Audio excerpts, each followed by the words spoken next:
네, 우리 조금 전에 54절에서 62절까지 읽어주셨는데, 우리 오늘 전체 본문은 39절부터 보고자 합니다. 자, 22장 전체적인 구조를 보면 전반부는 성만찬과 고별사를 중심으로 해서 배신과 이 넘어짐이 예고되어 있고, 후반부는 예수님의 기도를 중심으로, 그러니까 39절부터 시작되는 예수님의 기도를 중심으로 해서 이 배신과 넘어짐이 현실화되는 모습을 보여주고 있습니다. 저희가 지난주는 전반부를 보았는데 오늘은 후반부의 이야기를 함께 나누겠습니다. 이 모든 것들은 하룻밤 사이에 다 일어났습니다. 예수님의 하루 동선은 매우 단순합니다. 낮에는 성전에서, 밤에는 감람산에서 계십니다. 이 감람이라고 하는 것은 올리브를 뜻합니다. 이게 감람산이라 이름했던 것은 아마도 거기에 올리브 나무가 많았던 것으로 많았던 것 같은데, AD 1세기 경에는 이 이유는 알 수 없지만 이 감람나무가 다 망가져 있었던 것으로 기록되어 있습니다. 이 감람산, 성전과 약 1km 정도 떨어져 있는 근거리였고 예수님의 휴식처였으며 또 기도의 장소로 등장을 하고 있습니다. 4개의 봉우리로 이루어진 이 감람산은 예루살렘보다 이게 90m가량 이게 좀 높았다고 합니다. 그래서 높기 때문에 예루살렘 전체를 이렇게 한눈에 볼 수 있는 곳이 또 감람산이라고 합니다. 특이한 것은 이 감람산에는 무덤이 많습니다. 유대인들의 공동묘지가 여기에 많이 있는데, 이유는 죽은 자들이 감람산에서 부활할 것이라고 하는 믿음 때문에 그렇습니다. 또 예수님의 재림도 그곳으로 올 것이다 라고 하는, 지금도 그렇게 믿고 있는 사람들이 꽤 많습니다. 누가는 예수님의 생애 중요 지점마다 예수님께서 기도하셨다라고 하는 것을 부가시킵니다. 오늘은 그 기도의 내용까지 밝혀줍니다. 39절에 보면 습관을 따라 규칙적으로 예수께서 기도하셨음을 누가는 부각시키고 있는데, 오늘은 제자들도 함께 합니다. 이 부분의 상황은 마태, 마가와는 조금 다릅니다. 마태, 마가에서는 겟세마네라고 하는 이름으로 등장을 하는 곳이고 제자 3명만 동행한 것으로 기록되어 있는데, 누가는 그냥 그저 제자들이라고만 기록을 하고 있습니다. 그리고 예수님의 기도를 가운데 두고 앞과 뒤에 동일한 기도의 당부가 있습니다. 40절에는 기도하라 유혹에 빠지지 않게, 46절에는 기도하라 시험에 들지 않게. 쓰여진 단어는 두 구절 다 똑같습니다. 그러니까 유혹과 시험이라고 하는 단어가 동일한 그런 단어이고, 빠지다, 들다라고 하는 단어가 동일합니다. 유혹과 시험이라고 하는 단어 같은 경우에 그 사용례를 보면 예수께서 광야에서 받은 그 시험이고, 바위 위에 떨어진 씨앗이 당하는 그 시련이고, 우리를 시험에 들게 하지 마옵소서 할 때 그 시험과 같습니다. 주목하는 것은 유혹에 빠지다, 시험에 들다라고 하는 그런 표현입니다. 둘 다 역시 들어가다라고 하는 동일한 그런 단어가 헬라어가 사용되었습니다. 시제와 법만 다른데, 이 40절과 46절을 단순하게 그냥 현재형으로만 표현한다라고 하면 둘 다 시험으로 들어가다라고 하는 그런 표현입니다. 주체가 능동이 되는 그런 구조가 되겠는데, 달리 표현하자면 시험과 유혹이라고 하는 것, 그 선택은 인간에게 있다라는 뜻입니다. 그러니까 매일매일 우리의 일상의 소소한 선택 하나하나가 이어지고 결합되고 축적된 결과라 해도 과언이 아닙니다. 좀 더 가혹하게 이야기하자면 우리가 당하는 웬만한 시험과 유혹이라고 하는 것은 우리의 비틀어진 손끝과 맞닿아서 불꽃을 피우는 것과 다름이 없습니다. 모든 것이 죄의 결과라 이렇게 단정 지을 수는 없습니다. 그러나 동시에 모든 것이 우리의 죄와 무관하다 볼 수도 없습니다. 절대 불가항력적인 유혹과 시험이라고 하는 것, 사실 우리에게 존재하지 않으며 우리의 가장 큰 적은 우리 자신인 경우가 훨씬 더 많습니다. 이러한 현실과 대결할 수 있는 것이 기도인데, 우리가 기도라고 하는 거 이제 잘 알죠. 눈 감고 중얼거린다고 해서 다 기도가 아니고, 현학적인 말들로 잘 짜여지고 심금을 울릴 만한 그런 기가 막힌 기원의 한 줄이 터져 나온다 해도 기도가 아닐 수 있다라고 하는 것은 우리가 너무나 잘 알고 있습니다. 그렇다면 우리는 어떤 기도를 해야 하는가? 기도의 다림줄은 오직 하나밖에 없습니다. 알고 계시죠? 딱 떠오르는 기도, 주기도입니다. 가장 혁명적인 기도요, 가장 어려운 기도입니다. 우리 기도의 다림줄이 주기도입니다. 내 기도가 맞는가? 우리는 어떻게 기도할까 했을 때 주기도를 생각하시고 그것에 빗대면 그냥 답이 나옵니다. 주기도의 대표적인 신뢰가 이 오늘 감람산에서의 기도, 우리가 흔히 얘기하는 겟세마네에서의 기도입니다. 오직 주기도만이 유혹으로 걸어 들어가는 우리의 걸음을 멈출 수 있고, 오직 주기도만이 시험으로 걸어 들어가는 비틀리는 우리의 마음과 생각을 붙들어낼 수 있습니다. 예수님이 이번에는 버거우셨던 것 같습니다. 누가의 표현대로 하면 땀이 핏방울처럼 떨어졌다, 그렇게 처절하게 씨름하셨던 것을 보여주고 있습니다. 천사가 내려와 그를 돕습니다. 천사가 돕는 기도, 주기도가 그렇습니다. 우리의 기도가 그래야 합니다. 가장 치열한 접전이 벌어지는 그 순간이 바로 이런 주기도의 순간이 아닐까 싶습니다. 그러나 우리의 현실은 그렇지 않습니다. 그렇죠? 우리의 기도는 대부분 나의 뜻을 이루기 위한, 고난을 피해가기 위한, 적당히 우리를 눈감아 주소서 하는 기도가 상당히 많습니다. 그러나 예수님의 기도는 그렇지 않습니다. 예수님의 기도를 가만히 보면 단순합니다. 나에게 주신 고난의 쓴 잔을 마실 수 있도록 하옵소서.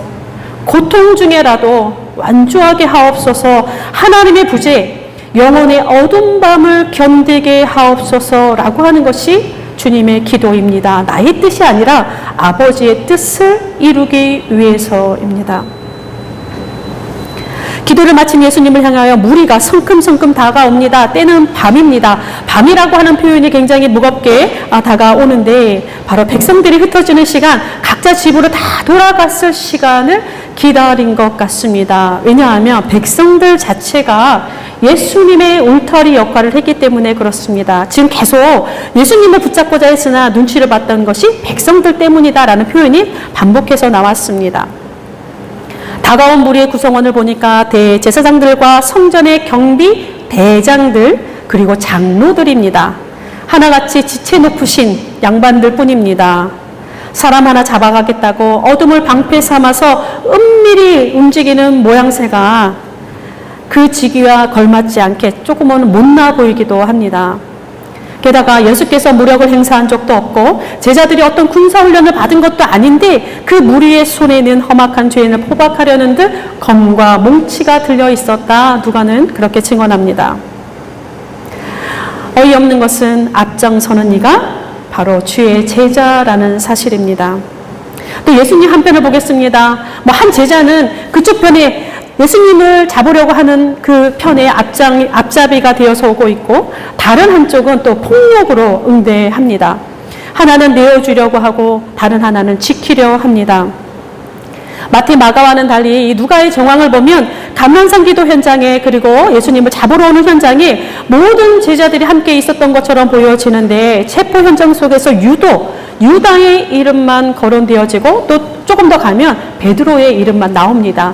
지난주에 보았던 우리가 그 성만찬을 중심으로 또 베드로와 유다의 이름만 유독 나왔듯이 후반부도 이렇게 마찬가지입니다.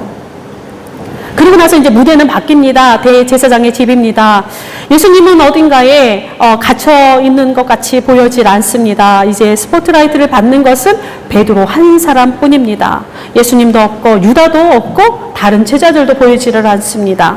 같이 있었으나 말하지 않은 것인지, 들리는 소문처럼 다 도망가 버렸는 것인지, 아니면 사람들 사이사이에 숨어서 숨죽이고 있었는지는 말하지 않습니다. 조금 전 스승을 지키겠다고 칼을 휘두르던 용기는 어디에 두었는지, 그리고 왜 어디로 다 사라져갔는지 도통 알 수가 없습니다. 누가의 관심도 아닌 것 같습니다. 유다가 예수님이 잡히기 위한 어떤 결정적인 그런 역할을 한 것은 사실이지만, 사실 유다 때문에만 예수께서 잡히신 것은 아닙니다. 이미 예수께서는 그의 얼굴을 모르는 사람이 없을 정도로 예루살렘이 유명한 인사셨고, 높으신 양반들이 성전에 입성했을 때부터 예수를 죽이기 위해서 틈을 찾고 있었을 뿐입니다. 유다의 배신이 아니더라도 동일한 상황이 되는 것은 사실 시간 문제였을 것 같습니다. 그렇다고 해서 유다의 죄가 가볍다는 것은 아닙니다. 그러나 다른 제자들도 유다와는 달리 특별한 영적으로 훌륭했던 그런 사람들도 아닙니다. 아무튼 예수님의 모든 제자들이 이 배신과 넘어짐 사이에서 흔들거렸던, 무기력하게 길게 늘어졌던 그런 사람들입니다. 그 가운데에서 예수님은 죄인처럼 체포되어 끌려갔습니다. 앞서서 읽어드린 본문들, 베드로 외에 다른 제자는 아무도 없었던 것처럼 생각이 들게 합니다. 분명 어딘가에는 있었을 것 같기도 한데 제자들은 누가의 무대에서 잠시 사라집니다. 예수님도 나타나질 않습니다. 그리고 예수님을 잡아온 지체 높으신 양반들도 보이는 것 같지는 않습니다. 오직 베드로에게만 집중하고 있습니다. 사탄이 너희를 밀 까부르듯 농락할 것이다. 이미 모든 제자들의 실패가 예고된 바 있습니다. 그러니까 밀을 까부르는 거 아십니까? 저 해본 적은 없어요. 해보신 분이 없을 것 같기도 합니다. 이거 이렇게 키에다가 이렇게 바람에 날리는 거 있죠. 알곡과 쭉정이를 골라내는, 네, 그게 밀을 까부른다라고 이렇게 표현하고 있는데, 알곡과 쭉정이를 골라내는 작업, 제자들의 대표로 베드로가 간택된 것은 아닌가 싶습니다. 어쨌든 이 시간만큼은 베드로가 쭉정이인지 알곡인지 아니면 그에게서 쭉정이 부분을 날려보내는 그런 시간이 될지 아무도 알 수 없지만 어쨌든 중요한 시험대에는 맞는 것 같습니다. 그러니까 모든 시험의 특성이 이런 특성을 가지고 있습니다. 대제사장의 집, 그 마당에 사람들이 모여져 있습니다. 뜰 중앙에 불이 피워져 있고 사람들이 옹기종기 둘러앉아 있는 모양새를 보여주고 있는데 그 모습을 보면 그렇게 많은 사람들이 또 모여 있었던 것 같지는 않습니다. 게다가 분명히 예수님을 잡아간 사람들은 높으신 분들인데 그분들도 그곳에 없는 것 같습니다. 그들이 대제사장에 속한 일꾼들이었는지 아닌지는 알 수 없습니다. 아니면 다른 부류가 모여 있었는지 아무런 정보도 없습니다. 좀 이상한 것은 예수님이 잡혀온 그 사실에 막 당황하거나 요동하는 기세는 사실 없습니다. 또한 그들이 왜 남들이 자는 그 깊은 밤에 거기 있었는지 알려주지도 않습니다. 그러나 주고받는 대화를 보니까 예수님이 대화의 주제가 되고 있습니다. 한 여종, 다른 사람, 한 사람이라고 하는 인물들이 등장을 합니다. 한결같이 증언하듯 아는 척을 합니다. 이 사람도 그와 함께 있었다. 너도 그 당이라. 이는 갈릴리 사람이니 참으로 그와 함께 있었노라. 이 베드로를 향한 분위기가 점점 좀 험악해지고 있습니다. 그러니까 베드로가 항변하들은 일일이 다 답변을 합니다. 내가 그를 알지 못하노라. 이 사람아 나는 아니로라. 이 사람아 나는 내가 무슨 말을 하는지 알지 못하노라. 3번 부인을 합니다. 마테마가에서는 베드로가 저주하며 맹세하며 그렇게 말했다고 기록되어 있는데 누가에는 없습니다. 누가는 유다에게서도 그랬지만 베드로에게도 이렇게 한쪽으로 막 몰아세우는 그렇게 표현하지는 않는 것 같습니다. 어쨌든 베드로의 입에 이 집중된 이 무대에 모두가 숨죽이면서 지켜보고 있는 것한 분위기를 자아냅니다. 그것을 바라보는 객석에 있는 사람들도 굉장히 침묵하는 것 같습니다. 무대와 이 객석의 침묵, 새벽닭 울음소리로 인해서 깨어집니다. 그런데 정작 베드로를 깨운 것은 새벽닭 울음소리는 아닙니다. 적어도 누가의 본문에서는 61절에 닭이 울고 61절에 주께서 돌이켜 베드로를 보시니 라고 하는 표현이 있습니다. 누가의 고유 본문입니다. 누가에만 나옵니다. 사실 이 부분을 누가가 강조하는 것은 아닌가 싶습니다. 예수님과 베드로의 눈이 마주치는 그러한 순간을 표현해내고 있습니다. 근데 실제로 눈이 마주칠 만큼 물리적인 거리가 서로 그렇게 가까웠을까? 그렇지는 않을 것 같기도 합니다. 그럼에도 예수님께서 베드로를 보셨다라고 하는 표현에는 현실적인 눈맞춤이든 아니든 상관이 없이 그 자체로서 예수님과 베드로 간에 깊은 영적 조우가 일어났음을 보여주는 그러한 짧은 순간이기도 합니다. 주께서 베드로를 바라보시는 그 순간 베드로는 주님을 보았습니다. 서로의 눈이 마주치는 그 순간 치열했던 게임은 끝이 납니다. 베드로와 예수님의 눈이 마주치는 순간 예수님은 베드로에게, 베드로는 예수님에게 스며들듯 삼투압 현상이 일어나는 듯 서로에게 끌려 들어갔던 것 같습니다. 이어서 62절에 밖에 나가서 심히 통곡하니라. 처참한 모습으로 내동댕이 쳐진 폐잔병의 눈빛이 온 몸으로 표현되어집니다. 사실 베드로만 그랬을까? 베드로만 심히 통곡했을까? 제자들의 모두가 같은 마음은 아니었을까? 그런 생각을 한번 해보았습니다. 스승을 팔아넘긴 유다, 우위를 선점하겠다고 다투었던 제자들, 스승을 모른 척했던 베드로, 모두가 한결같이 배반과 넘어짐 사이에서 비틀거렸기에 모두가 각기 다른 곳에서 다 같은 마음으로 심히 통곡하지는 않았을까, 그런 생각도 한번 해보았습니다. 사실 사탄으로부터 부는 바람에 흔들렸다라고 하는 것은 그리 중요한 것은 아닌 것 같습니다. 예수님을 지켜내는 것이 이들의 할 일이 아니었기 때문입니다. 예수께서도 이들의 보호를 기대하신 적도 없고 자신의 길을 이들에게 의탁하신 적도 없습니다. 쉼이라고 번역된 이 헬라어는 쓴이라고 하는 단어입니다. 뾰족하고 날카로운 화살을 가리킬 때 주로 사용되는데 고통스러운 감정, 완전한 절망을 나타내는 그러한 단어입니다. 예수님과 베드로의 눈과 눈이 마주치는 순간 이 쓰디쓴 화살 하나가 베드로의 심장 한복판에 깊이 박혀버립니다. 주님과의 마지막 눈맞춤, 주님과 함께 있던 3년의 시간이 고스란히 녹아든 눈맞춤이었지 않았을까 생각을 해봅니다. 짧은 순간이었지만 두 사람의 모든 것을 담아내는 길고 긴 동시에 찰나의 순간이었을 것입니다. 그때 마주친 주의 시선은 이제 베드로의 인생을 이끌어가는 이정표가 되었고 거친 풍랑은 이제 막 시작이 되지만 제자로서의 길 역시, 그러니까 진짜 제자로서의 길 역시 그의 시선과 함께 본격적으로 시작이 됩니다. 자신 안에 갇혀서 있던 유다가 유일하게 경험하지 못했던 순간은 아닌가 싶습니다. 유다가 경험하지 못한 이 유일한 것, 주님과의 눈맞춤이 없었지 않았을까? 그래서 자신 안에 갇혀서 자기의 길로 가지 않았을까? 이런 생각을 합니다. 누구에게도 들키고 싶지 않은 우리의 삶의 가장 초라한 순간들, 주님의 시선은 우리의 온 존재를 관통하면서 새로운 삶의 이정표가 되어주십니다. 주님이 내게 스며들고 내가 주님께 스며드는 그 시간이 여러분에게는 있습니까?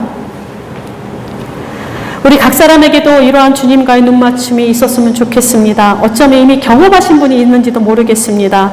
이는 우리가 온전히 주를 바라볼 때만 가능합니다. 우리의 시선이 다른 곳으로 향하지 않는 한, 우리의 시선이 다른 곳으로 향하는 한 주님과의 눈맞춤은 우리에게 일어나지 않기 때문에 그렇습니다. 우리를 돌이키고 우리를 다시 일으키고 우리에게 주의 말씀이 생각나게 하는 그 길이 어떠한 길이든지 제자도를 걸을 수 있게 하는 주님과의 눈맞춤.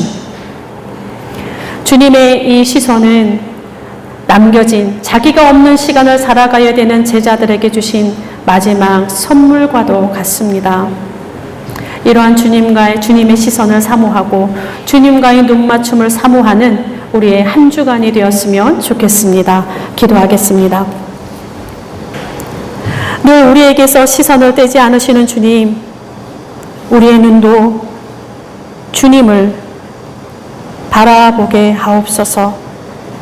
제자들의 일그러진 모습은 우리의 파편들입니다.